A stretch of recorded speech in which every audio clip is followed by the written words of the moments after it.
सारी जिंदगी अबू जहल ने हुजूर सैयद आलम सल्लल्लाहु अलैहि वसल्लम की मुखालफत की। खास गौर से बात सुनना, जाती एतराजात किए, मजनून कहा, पागल कहा, न जाने माज अल्लाह क्या क्या कहा। आप किसी किताब का एक कमजोर हवाला नहीं निकाल सकते कि कभी रसूल पाक ने भी उसकी जात पर कोई एतराज किया हो। अबू जाल झूठा था पर हुजूर ने कभी उसे झूठा नहीं कहा। अबू जाल बददियानत था पर नबी पाक ने कभी उस पर शख्सी एतराज, बाज बातें तकलीफ का बायस होती हैं। जरा थोड़ा सा इस पहलू को जरूर समझना है आप। ये खुदारा इलेक्शन आता है ना, इलेक्शन तो हम निचली सतह पे उतर के बात करते हैं, किरदार कशी करते हैं, नीचे उतर आते हैं। हम जातियात पर, जब लोग दलील से हार जाते हैं तो जातियात पर हमले करते हैं, कहते हैं ये कपड़े किस तरह के पहनता है, ये चलता किस तरह के। ये कमजोर बीमार ज़हन की बातें होती हैं। कमजोर और बीमार लोग इस तरह के हरबे इस्तेमाल करते हैं कि ये क्या हो रहा है।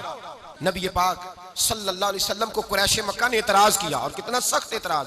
कहने लगे अगर आप अल्लाह के रसूल हैं तो फिर अल्लाह को चाहिए था ना आपके साथ एक फरिश्ता भेजता, हम देख लेते एक फरिश्ता। ये सख्त लफ्ज है, अगर आपके साथ कोई फरिश्ता भेजता, वो साथ चलता फिरता तो हम ठीक है आपको मान लेते। अब आप तो तने तनहा कहते हैं मैं अल्लाह का रसूल हूँ। सूरह मोमिन घर जाके पढ़िएगा। रब ताला ने फरमाया महबूब इनसे कह दो मैं फरिश्ता भेज देता हूँ, लेकिन अगर फिर इन्होंने ना माना तो मैं तबाह करके रख दूंगा, सारी बस्तियां उंडेल दूंगा।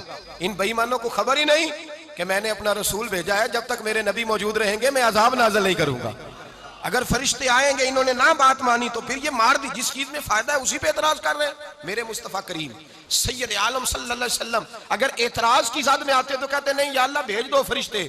हुजूर ने फरमाया या अल्लाह जो कहते हैं कहने दे, मैं तेरे दीन की बात करता ही रहूंगा, मैं तेरे दीन का पैगाम। ये छोटे लोगों की बात है, छोटे लोग हसद करते हैं।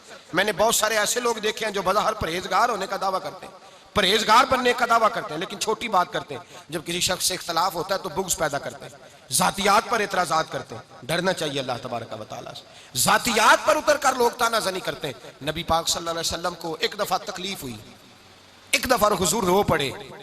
कब? जब मेरे मुस्तफ़ा करीम के दोनों शहजादे विसाल कर गए, तीनों बच्चे यके बाद दीगरे विसाल कर गए। आस बिन वाइल एक बदबख्त था, उसने कहा अब तो इनका नाम ही कोई नहीं लेगा क़यामत तक, अब इनकी नस्ल ही बंद हो गई। माज़अल्लाह कहने लगा अबतर हो गए, अब कौन इनका जिक्र करेगा, कौन नाम लेगा। एक तरफ औलाद का गम, नबी पाक ने फरमाया औलाद आदमी को बुज़दिल कर देती है, ये कमजोर बना देती है।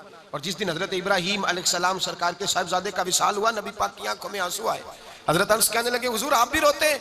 हुजूर ने फरमाया दिल जख्मी है, आंखें रोती हैं, पर मैं जुबान से वही कहूंगा जो मेरे रब की रजा है। मैं अल्लाह की नाराजगी वाला कोई जुमला नहीं कहूंगा। हुजूर परेशान हुए, ऊपर से ताने मिलने लगे कि अबतर हो गए माज़अल्लाह, ये लफ्ज बयान हुए तो नबी पाक रंजीदा खातर हुए कि अल्लाह तू अपनी हिकमत से मेरी औलाद ले गया, इसलिए कि अगर हुजूर का कोई साहिबजादा हयात रहता तो वह नबी होता और नबुव्वत रसूल पाक पर खत्म हुई। इस हिकमत इलाही के तहत अल्लाह तबारक व तआला ने महबूब के तीनों साहिबजादों को बचपन में ही अपने कुर्ब खास में बुला लिया।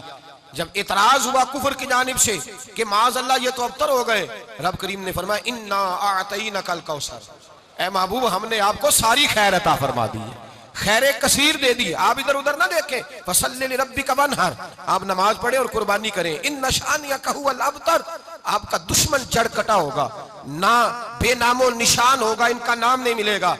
अबू जाल साहिब औलाद था, पर आज कोई उसकी औलाद होने का दावा, यजीद के 11-14 मुख्तलिफ रिवायतों में मुख्तलिफ औलादें मिलती हैं, और जो उसकी शान में किताबें लिखते हैं ना कि बड़ा नेक आदमी था, वो भी यजीद की औलाद होने का दावा